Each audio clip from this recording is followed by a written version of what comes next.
고린도 전서 13장 1절에서 3절까지 보도록 하겠습니다.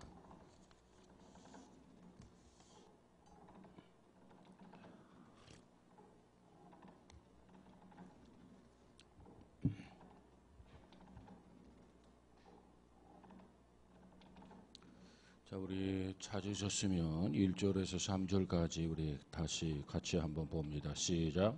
내가 사람의 방언과 전사의 말을 할지라도 사랑이 없으면 소리나는 고리와 울리는 꽹과리가 되고, 내가 예언하는 능력이 있어 모든 비밀과 모든 지식을 알고 또 산을 옮길 만한 모든 믿음이 있을지라도 사랑이 없으면 내가 아무것도 아니요.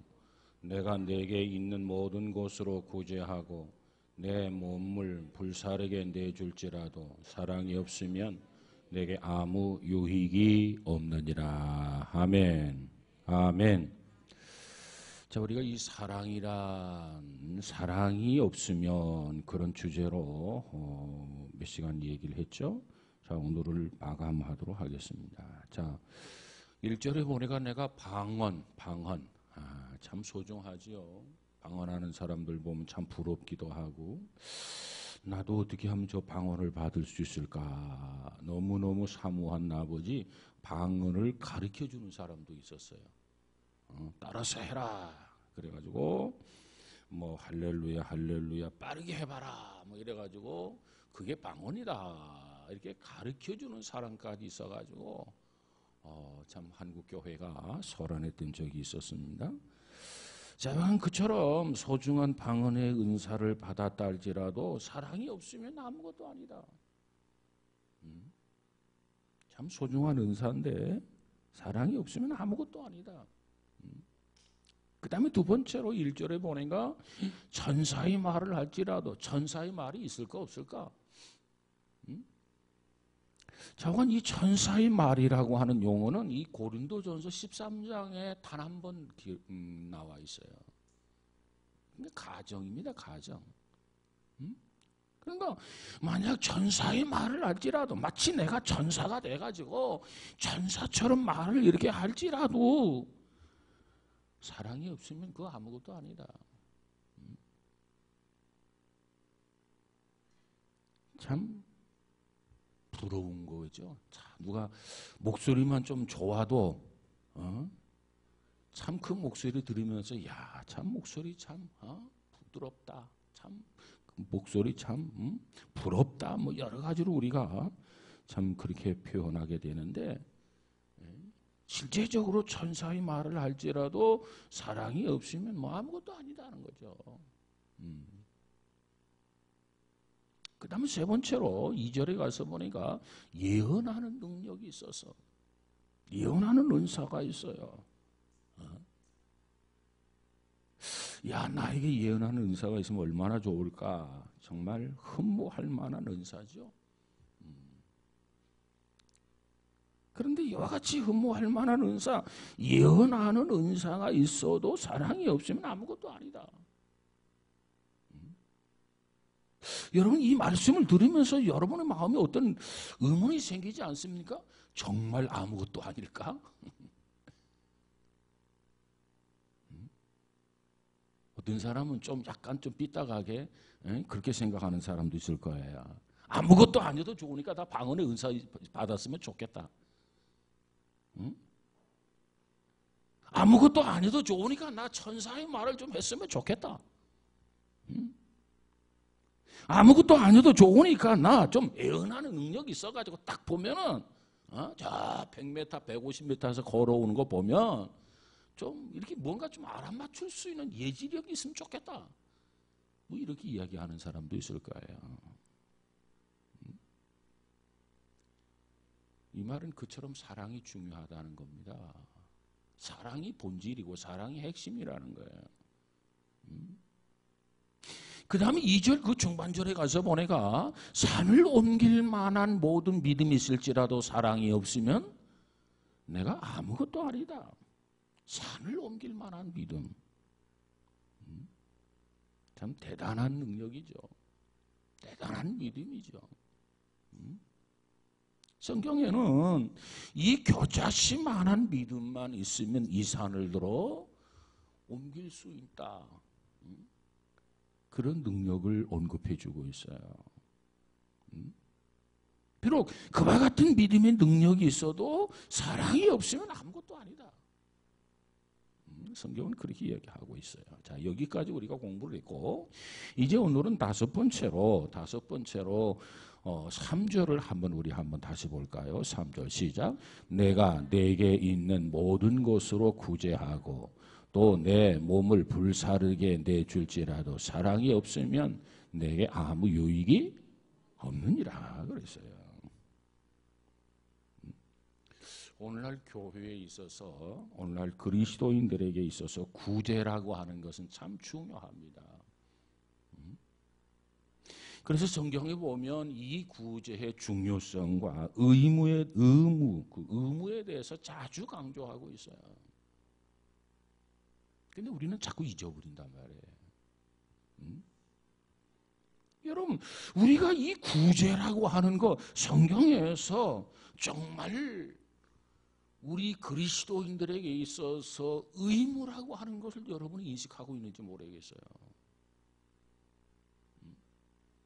인식 못하고 있다고 하는 얘기는 자꾸 망각한다는 얘기죠. 오늘날 교회와 그리스도인들에게 있어서 이 구제는 무엇보다도 중요한 의무사항인데 그걸 자꾸 잊어버려. 잊어버리는 사람에게 뭘 기대할 수 있겠습니까? 성경에 보면 이 구제에 대해서 너무나 분명하게, 너무나도 확실하게 번번이 이 구제 사역에 대해서 거룩한 의무인 것을 강조해 주고 있습니다. 구제해야 된다. 특별히 구제 대상까지 지적을 해주고 있어요. 우리가 성경에 보면 이 초대교회에 있어서 구제는 대단히 중요한 사역 중에 하나였습니다.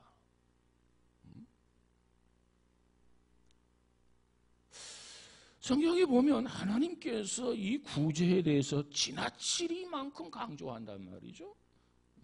그래서 혹시 하나님께서 지나치게 편견을 가지고 계신 하나님이 아닌가, 그렇게 생각이 될 정도로 성경은 과부와 고아들과 가난한 아이들에 대한 돌보심, 이 구제의 의무를 강조하고 있는 것이 성경입니다. 앞으로 교회적으로 우리 개인적으로는 이와 같은 구제에 대해서 큰 비중을 두고 관심을 가져야 할 그러한 사항들이다, 이렇게 말씀드릴 수 있습니다. 자, 그런데 여기 보니까 성경에서 말한 그대로 내가 조금 가지고 구제하는 게 아니고, 조금 가지고 구제하는 것도 참 대단한 건데, 내게 있는 무엇으로? 모든 것으로. 내가 가지고 있는 일부분 조금 가지고도 이 구제하기가 쉽지 않단 말이에요. 성경에는 우리에게 중요한 의무사항으로 강조하고 있는데 우리는 쉽게 망각하는 가운데서 조금 주머니 한번 털어가지고 이 구제하는 거, 이것도 대단한 건데, 오늘 본문에서는 내가 가지고 있는 모든 것 통떨어 가지고 모든 재산을 다 정리해서 구제를 했단 말이죠. 그럼에도 불구하고 사랑이 없으면 그 아무것도 아니라는 거예요. 조금 구제하는 것 참 이것도 대단한 건데, 재산을 다 정리해가지고 구제한다라고 이거 아무나 할 수 있는 겁니까? 아니에요. 아무나 할 수 있는 일이 아니야. 불가능한 일이야. 그런데 설령 정말 자기의 재산, 그 소중한 것을 다 정리해서 다 탈탈 털어가지고 구제했다 할지라도 사랑이 없으면 아무것도 아니다. 아무 유익이 없다는 거예요. 그러면 어떤 분은 또 이렇게 질문을 할 수 있을 겁니다. 아니, 사랑이 없는 구제가 가능합니까? 사랑이 없는 구제가 어떻게 가능합니까? 여러분 어떻게 생각해요? 사랑이 없는 구제가 가능해요? 가능하지 않아요? 뭐 안 해봤으니까 모르지. 성경에 보면 사랑이 없는 구제가 가능한 걸로 기록이 되어 있어요. 자, 예를 들면 바리새인들을 예를 들어 보십시다. 이 바리새인들은 얼마나 철저하게, 얼마나 규칙적으로 이 구제사에게 헌신했는지 몰라요. 이 바리새인들.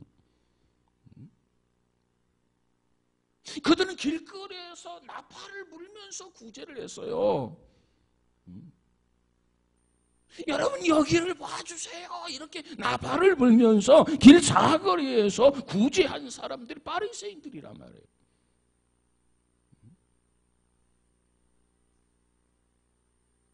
그들이 그처럼 구제했는데 그들이 정말 사랑해서 그런 구제를 했습니까? 아니에요. 그럼 무슨 목적으로 그렇게 구제를 했나요? 자기 자신의 자선 행위를 알리려고 하는 소위 선전용 구제였어요. 정말 필요해서 정말 도와주고 구제한 것이 아니라 정말 사랑을 바탕으로 구제한 것이 아니라 자기의 이름 석자를 내려고 자기를 피하려고 자기를 선전하려고 그런 목적에 의한 구제였단 말이에요.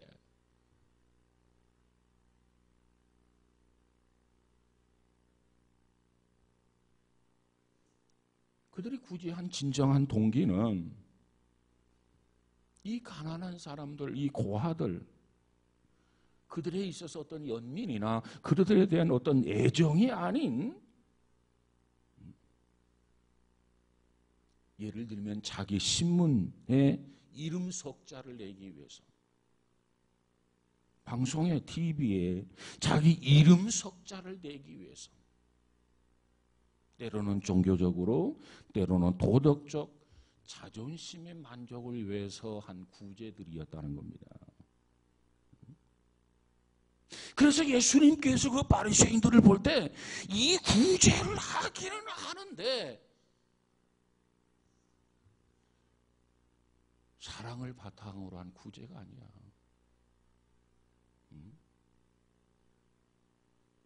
자기 명예를 얻기 위한 구제야.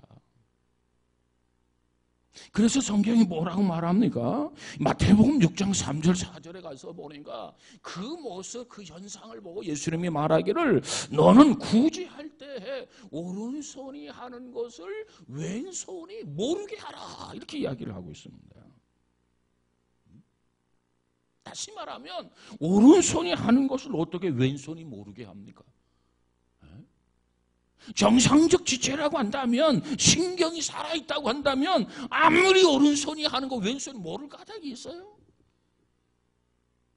근데 예수님은 그런 비유를 들었단 말이에요. 오른손이 하는 거 왼손이 모르게 하라. 누구를 보고 이런 소리 하냐면 지금 바리새인들을 보고 이런 소리 하는 거예요. 바리새인들 막 떠들면서 사람들의 이목을 집중시키면서 홍보하면서 그렇게 구제하는데, 그런 구제를 보면서 예수님이 말하기를 너희들은 구제 저런 식으로 하지 말아라 말이에요. 어떻게 해야 되느냐? 은밀하게 해라, 은밀하게. 그 교훈을 주시기 위해서 오른손이 하는 것을 왼손이 모르게 하라, 이렇게 가르쳐 주신 겁니다.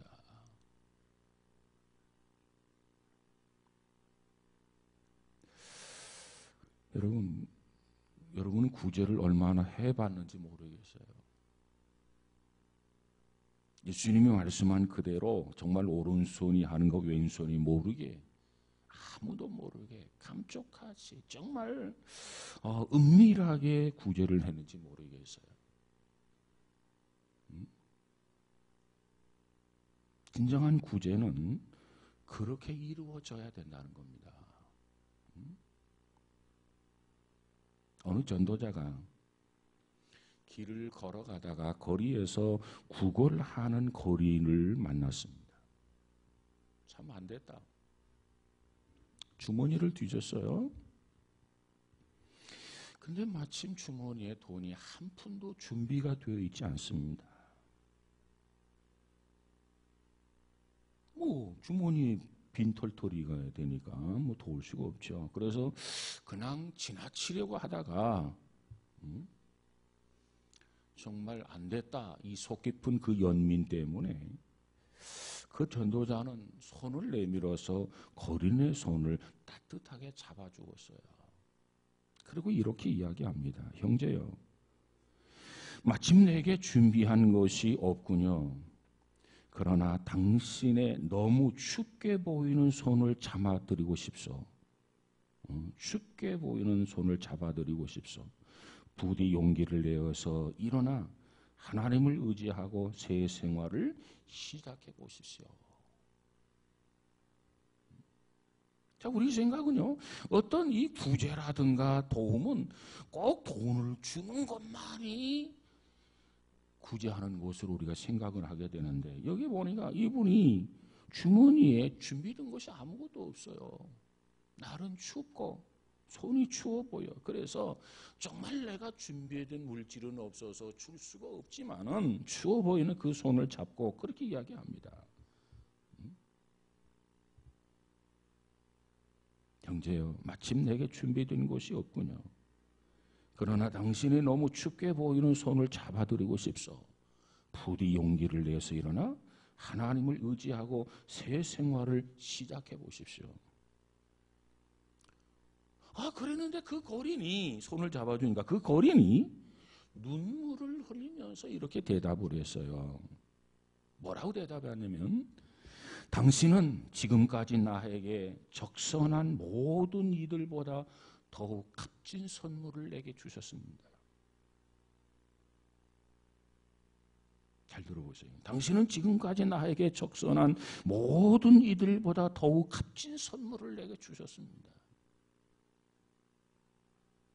어쩌면 다른 사람은 참 안 됐다, 주머니를 뒤지면서 뭐 1,000원짜리도 주고 조금 크게 맘먹으면 5,000원짜리 주고 아마 이랬을 거예요. 그렇게 휙 지나갔을 거예요. 근데 이분은 그게 아니고 그 손을, 춥게 보이는 그 손을 이렇게 잡아주면서 내게 준비된 것이 없어.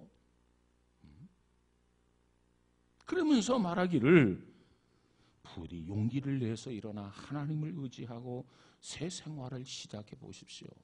그 따뜻한 그 말 한마디,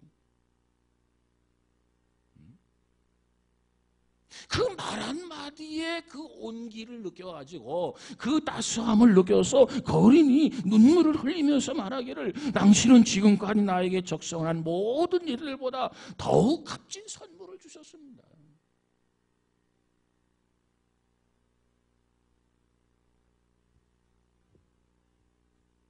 우리는 이 일을 통해서 정말 우리들이 주어야 할 것이 무엇인가 하는 것을 보여주고 있다고 생각하지 않습니까?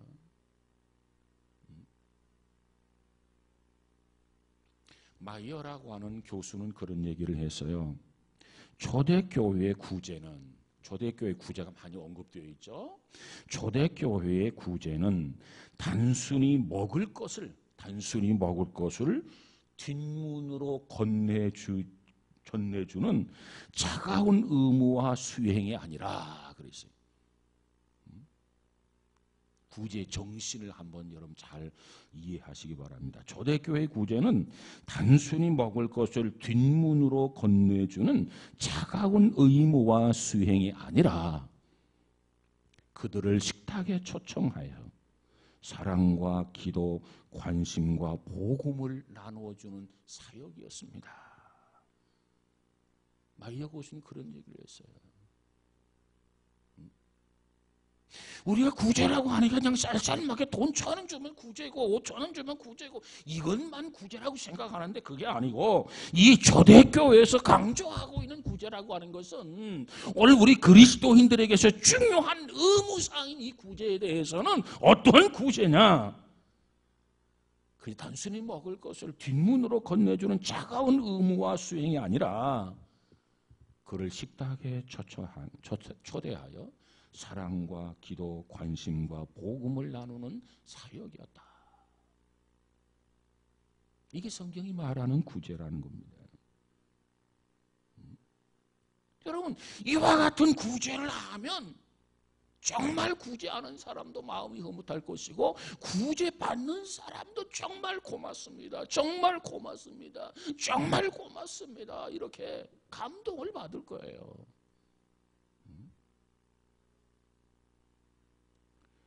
근데 많은 사람이 구제라고 하는 이름으로 구제를 하기는 하는데 사랑이 결여되어 있단 말이에요.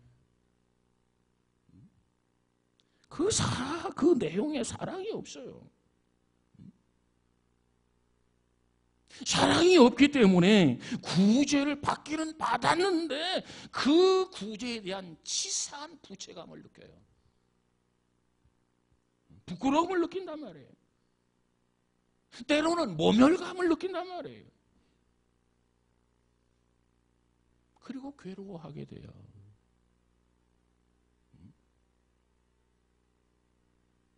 여러분, 구제는 어떻게 하는 것이 진정한 구제일까? 자, 그런데 사랑이 없으면 내게 가지고 있는 모든 재산을 탈탈탈 다 정리하고 다 털어가지고 구제했어도 하나님의 책에, 하나님의 장부에 나의 자손은 결코 기록되지 않는다. 하나님의 책에, 하나님의 장부에 나의 자손, 나의 구제가 기록되려면 반드시 사랑이 있어야 된다.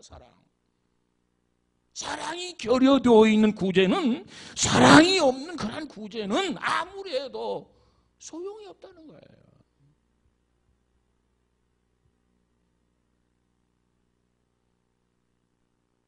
우리 신앙인들이 정말 사랑을 가지고 무엇이든지 할 수 있는, 단돈 1,000원이라도 5,000원이라도 10,000원이라도 정말 사랑을 바탕으로 해서 구제할 수 있는 이 구제의 정신을 바로 이해하고 구제를 실천하는 우리 모두가 되어지기를 주님의 이름으로 축복합니다. 자, 그 다음에 3절 마지막 절, 3절을 한번 다시 볼까요? 3절 시작.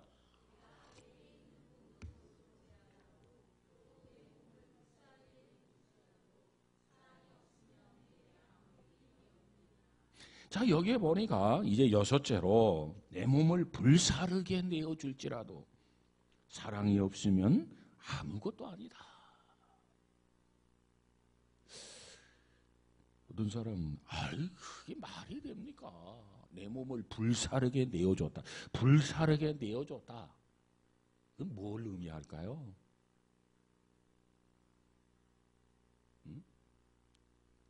뼈가 부러지도록, 으스러지도록 내가 봉사했다, 헌신했다, 심지어는 순교했다.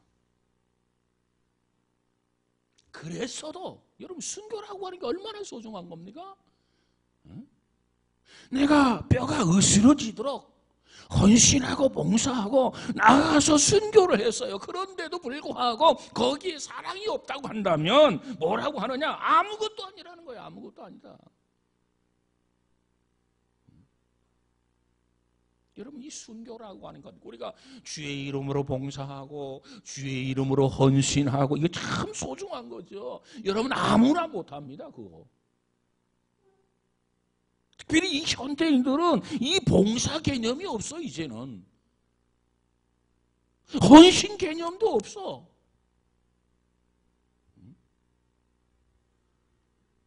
전부 무슨 개념만 있냐? 돈 개념만 있어. 돈 개념. 아르바이트 1시간 하면 얼마인데? 옛날에는요, 교회에서 여름이나 겨울방학이나 저 시골에 가가지고 3박 4일, 4박 5일 시골 교회 수리해주고 페인트 칠해주고 대청소해주고 그냥 아침부터 밤늦게까지 막 이런 거 참 많이 했어요. 그러면 가면 갈수록 그런 걸 했다는 걸 찾아볼 수가 없어.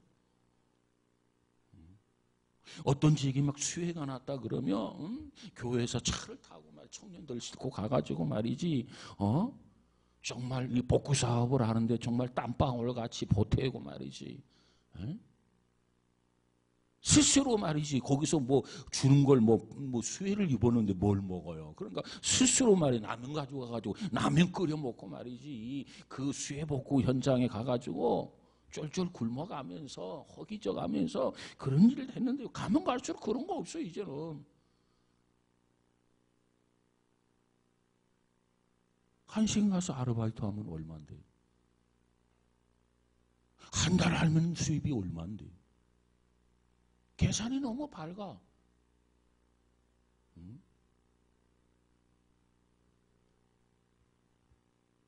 최소한 이 순교를 한번 생각해 봅시다. 이 순교는요, 우리 그리스도인들이 하나님 앞에 바칠 수 있는 가장 값진 헌신의 결정입니다. 아무나 순교할 수 있습니까? 그런데 요한계시록 20장에 가서 보면 순교한 사람들을 뭘로 표현했냐면 하나님 나라의 별들이다. 별들. 이 땅에서 주의 일을 하다가 순교한 사람들은 하나님 나라에서 별들로 소개를 하고 있습니다. 그러면서 말하기를 주의 이름으로 목배임을 받은 자, 그 순교한 자죠. 그와 같은 자들은 주님과 함께 주님의 나라에서 왕노릇하리로다 그랬어요. 그래서 그들에게 생명의 면류관이 주어진다는 건 아닙니까? 그래서 신앙이 좋은 사람은 당연히 봉사하고 싶고, 신앙이 좋은 사람은 당연히 헌신하고 싶고, 더 신앙이 좋은 사람은 내가 죽어도 주의 이름을 위해서 죽으리라 순교하게 되는 거예요. 그리고 순교에 대한 열망이 있어요. 우리가 잘 아는 그 안희숙 여사를 보면은 하나님 앞에 한때는 원망을 했어요. 하나님, 왜 나는 순교를 당하게 순교를 허락하지 않습니까? 근데 그날 그 후에 이 집에 가서 보면 좀 달라요, 내용이. 왜? 이 순교라고 하는 것은 그때만 신앙이 변질되지 아니하면 순교가 된다는 거예요. 근데 평생 동안 사는 사람은 평생 동안 신앙이 변질되면 안 된다는 거예요. 그러니까 평생 신앙을 지키면서 살아가는 것이 자기 경험을 통해서 더 어렵고 더 힘든 일이라고 그렇게 고백도 합니다. 어쨌든지 간에 순교라고 하는 것은 어느 시대든지 최고의 신앙이고, 내가 죽어도 주를 위해서 죽겠습니다. 우리 모두가 본받아야 할 만한 그런 신앙이 아니겠습니까? 그런데 오늘 사도 바울은 말하기를 이렇게 내 몸을 불사르게 내어줄지라도, 내 몸이 불 가운데로 들어갈지라도, 내 몸이 사자굴 속에 던짐을 받는다 할지라도, 그래서 내 몸이 갈기갈기 잘라지고 잘리고 토막살인 것처럼 다리는 다리대로 다리는 팔은 팔대로 다 잘라져서 내가 죽을지라 할지라도 사랑이 없으면 아무것도 아니라는 거예요.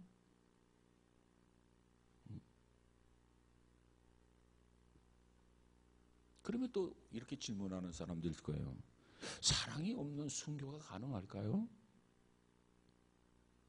사랑이 없는 순교. 그 질문에 대한 성경적인 대답은 사랑이 없는 순교도 가능하다는 겁니다. 그러니까 사랑이 없으면 아무것도 아닌 거죠. 사랑이 없이는 순교가 가능하지 않다, 불가능하다 그러면 순교한 사람은 다 순교로 그냥 인정을 해야 돼. 근데 사랑이 없는 순교가 있어. 그렇기 때문에 내 몸을 불사르게 내어줄지라도 갈기갈기 내 몸이 찢겨져서 순교한다 할지라도 사랑이 없으면 아무것도 아니라 유익이 없다는 거예요.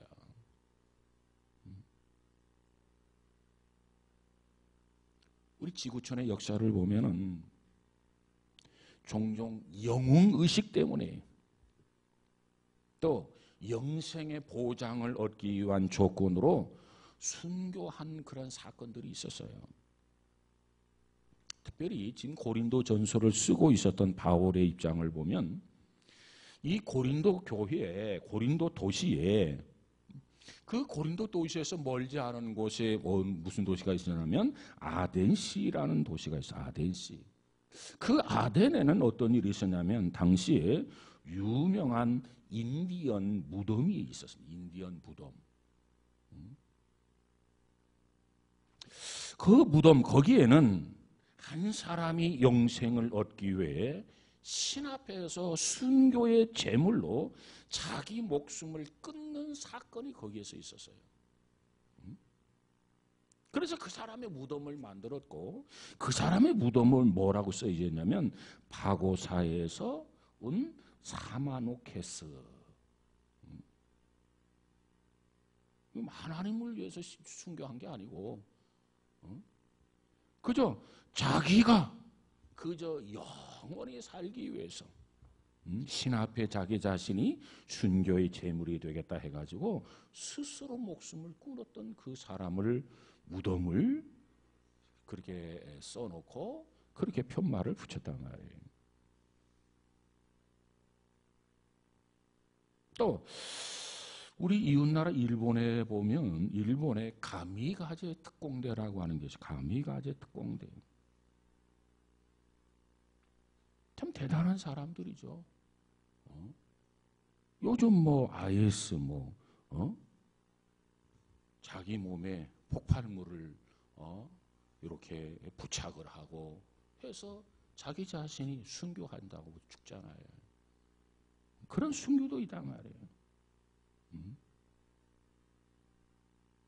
자, 그런데 이처럼 사랑이 없는 거창한 이름의 순교 사건보다는 성경은 뭐라고 강조하고 있느냐? 내 곁에 있는 이웃들, 그들을 향해서 주님의 심정을 가지고 냉수 한 그릇이라도 그들을 대접하라는 거예요. 이게 필요하다는 게.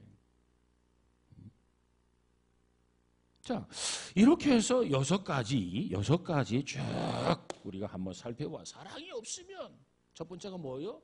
방언. 그것도 쓸데없다. 두 번째가 뭐였어요? 천사의 말. 천사의 말 할지라도 사랑이 없으면 아무 소용이 없다. 그 다음에 세 번째로 예언하는 능력. 예언하는 능력이 사랑이 없으면 어떻게? 아무 소용이 없다. 그 다음에 네 번째로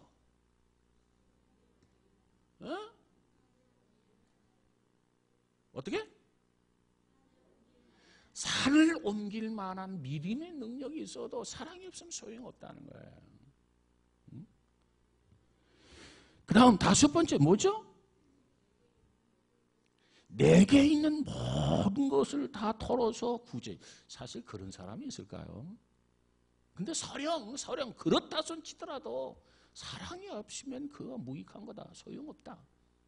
그리고 여섯 번째로는 내 몸을 불사르게 내어줄지라도 순교할지라도 사랑이 없으면 소용이 없다. 설교가 조지 스위튼 박사라는 분이 계시는데 이분이 고린도전서 13장 1절에서 3절까지를 놓고 하나의 이 교훈을 요약하는 명료한 공식을 만들었어요. 공식. 어떻게 만들었냐면 인생 우리 사람이죠. 인생 마이너스 사랑은 제로다. 인생 마이너스 사랑은 제로다. 스위팅 박사는 그렇게 요약을 했어요. 그게 뭐냐면 사람에게 사랑이 없으면 아무것도 아니다 말이에요.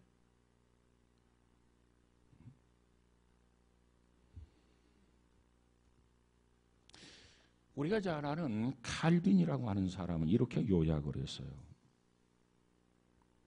참으로 사랑이 없는 곳에서 우리가 열거할 수 있는 온갖 종교적, 도덕적, 미덕이나 아름다움도 공허한 메아리에 불과하다. 사랑이 없는 것 가운데서 우리가 열거할 수 있는 온갖 종교적, 온갖 도덕적, 온갖 윤리적 어떤 미덕, 이 아름다움도 공허한 메아리에 불과하다.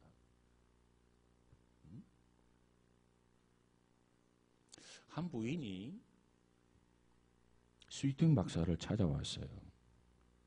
목사님, 나는요 전도 훈련도 많이 받았고요, 성경도 많이 읽었고요, 성경 암송도 많이 했어요. 뭘 어떻게 했다고요? 전도 훈련도 많이 받고요, 성경도 많이 읽었고요, 성경 암송도 많이 했어요. 이거 쉽지 않잖아요. 그런데 뭐라고 고백하냐면, 그런데 지금까지 난 단 한 사람도 주님 앞으로 전도하지를 못했어요. 전도 훈련을 많이 받았고 성경도 많이 읽었고 성경 암송도 많이 했는데 단 한 사람도 지금까지 전도하지 못했다는 거예요. 그러면서 말하기를, 오늘 이웃집의 한 자매에게 전도하려고 했었는데 아무 성과가 없었습니다. 왜 그럴까요? 스위팅 박사에게 이렇게 질문을 던졌어요. 전도 훈련은 다 훈련 받았어요. 성경을 날마다 많이 읽었어요. 성경 암송도 많이 했어요. 그런데 지금까지 단 한 사람도 전도한 적이 없어요. 전도를 못했어요. 오늘도 이웃집의 자매를 전도하려고 했는데 아무 성과가 없었어요. 왜 그럴까요? 이유가 뭘까요? 뭐가 잘못되었나요? 스위팅 박사가 그 질문을 받고 이렇게 대답을 했어요. 그것은 아마도 당신의 눈에 사랑의 눈물이 메말랐기 때문입니다. 그것은 아마도 당신의 눈에 사랑의 눈물이 메말랐기 때문입니다. 전도 훈련을 많이 해서, 그러면 전도를 해야 하지 않아요? 왜? 훈련은 전도를 위해서 훈련받는 거니까. 또 성경도 많이 읽었고 암송도 많이 했으면 당연히 전도를 해야 되는데 아쉽게도 지금까지 단 한 사람도 전도를 못했다는 거예요. 도대체 이유가 뭘까? 원인이 뭘까? 그것은 아마도 당신의 눈에 사랑의 눈물이 메말랐기 때문입니다. 그 요인은 이 눈에 사랑의 눈물이 메말랐기 때문이라는 거예요. 그 말을 듣고 그 부인이 그렇구나 깨닫고 집으로 돌아갑니다. 그리고 하나님 앞에 기도합니다. 뭐라고 기도했겠어요? 하나님, 나에게 사랑하는 말씀을 주세요. 사랑하는 마음을 주세요. 다른 것은 완벽하게 갖추어졌단 말이야. 성경 구절하면 딸딸딸딸 암송 다 해. 성경 한 이야기하면 다니엘 이야기, 이사야 이야기 다 누구보다도 잘 알아. 왜? 성경을 많이 읽었기 때문에. 전도 훈련, 이 훈련 저 훈련 매로 고스록을 다 끝내서. 근데 열매가 없어요.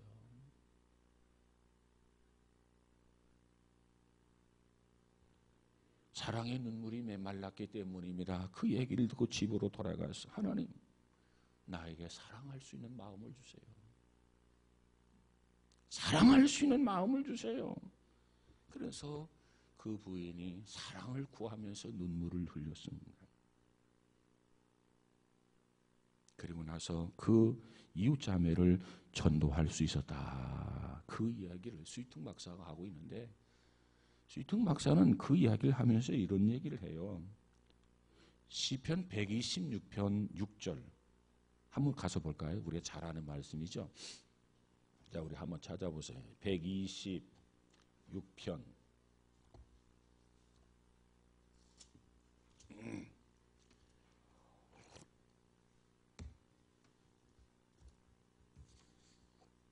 126편 6절 다 찾았습니까?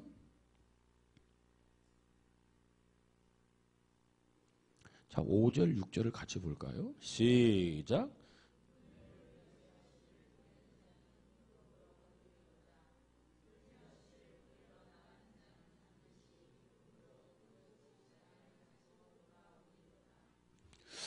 이 스위튼 박사가 유명한 설교가거든요. 이분이 그런 얘기 하는 거야. 왜 열매가 없느냐 말이야. 그걸 여기서 지적을 해주고 있어요. 그 근거가 시편 126편 5절 6절입니다.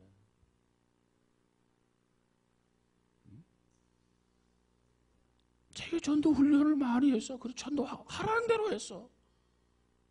성경도 많이 알아. 암송도 줄줄줄이야. 근데 열매가 없단 말이야. 뭐가 부족한 거냐? 눈물이 부족하다는 말. 단을 기쁨으로 단을 거둔다고 했는데 그 기쁨으로 열매를 맺기 위해서는 단을 거두기 위해서는 뭐가 선행되어야 되느냐? 눈물을 흘리며 씨를 뿌리는 자는 기쁨으로 거두리로다. 울며 씨를 뿌리러 나가는 자는 반드시 기쁨으로 그 곡식단을 가지고 돌아오리라. 울며 씨앗을 뿌리라는 거예요. 울면서 사랑으로 씨앗을 뿌리라는 거예요. 그래야 단을 거둔다는 거예요. 그래야 열매를 거둔다는 거예요. 그래야 전도의 열매가 나타난다는 겁니다. 훈련 받은 것 가지고 안 돼요. 성경 많이 아는 것 가지고 안 돼요. 성경 암송 많이 한 것 가지고 안 돼요. 전도하는데 결정적 영향이 뭐냐면 사랑이야, 사랑.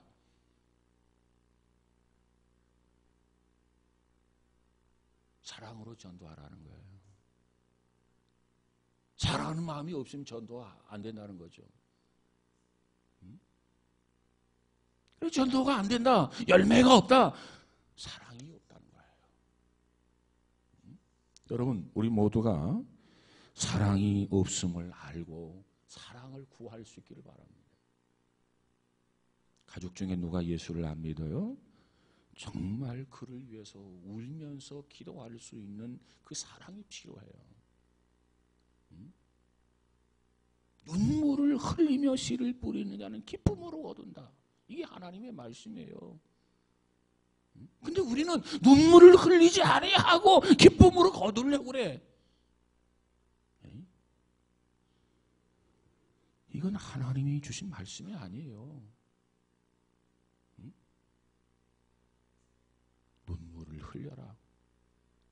사랑하는 마음을 가지고 전도하라는 거예요. 여러분, 우리에게 이 사랑의 마음을 가지시고 여러분의 친척, 이웃, 가족들을 다 주님 앞으로 인도할 수 있는 우리 모두가 되어지기를 주님의 이름으로 축복합니다. 나에게 뭐가 문제가 되어서 전도가 안 되나? 스스로 진단해야 돼, 스스로. 그래서 스위팅 박사는 사랑의 눈물이 없어서 그렇다. 사랑의 눈물이 메말라서 그렇다. 그때서야 그 부인이 그렇구나. 그리고 와서 사랑하는 마음을 달라고 울면서 안타까운 심정으로 하나님 앞에 회개하며 기도했다는 겁니다. 뭘 회개했느냐? 사랑하는 마음이 없이 전도하려고 했습니다. 이거 회개합니다. 용서해 주세요.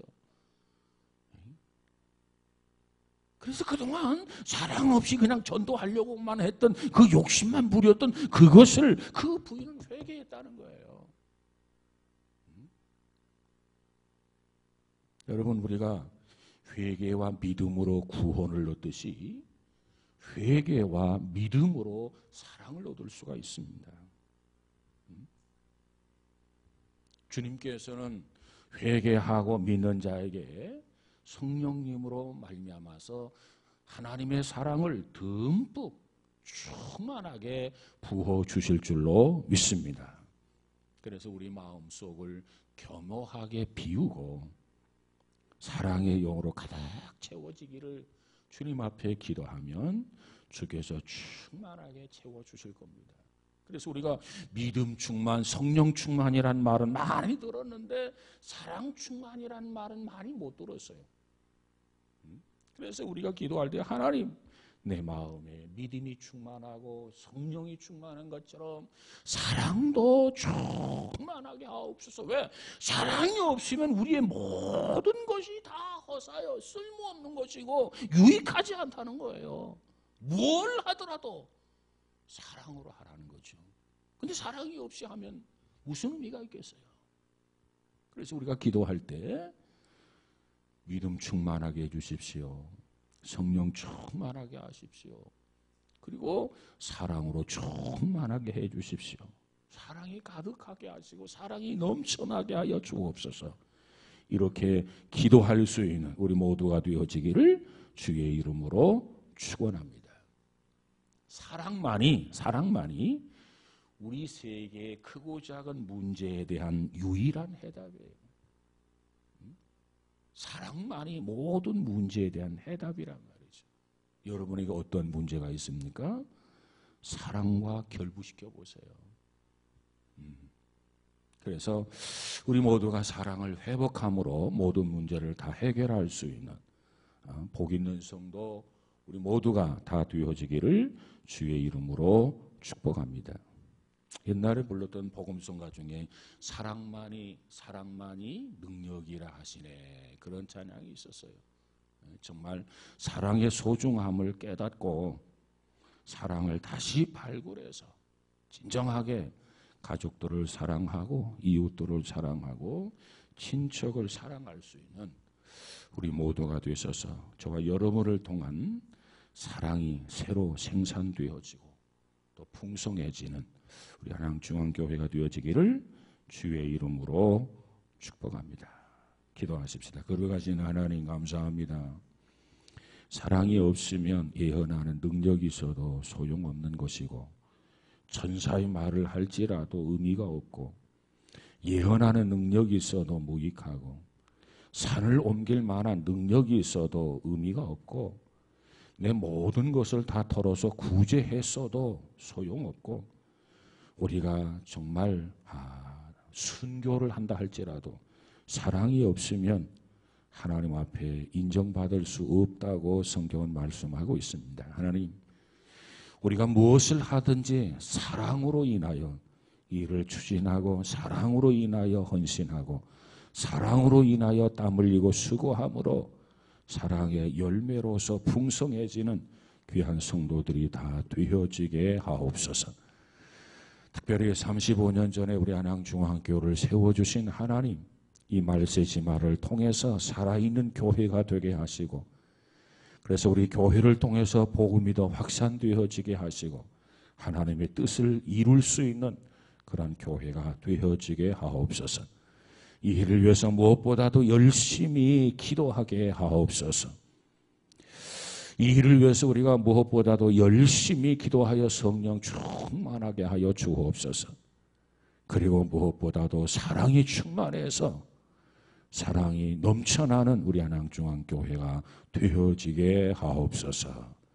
날마다 때마다 충만하도록 역사하시고 부어 주옵소서. 예수님 이름으로 기도하옵나이다. 아멘.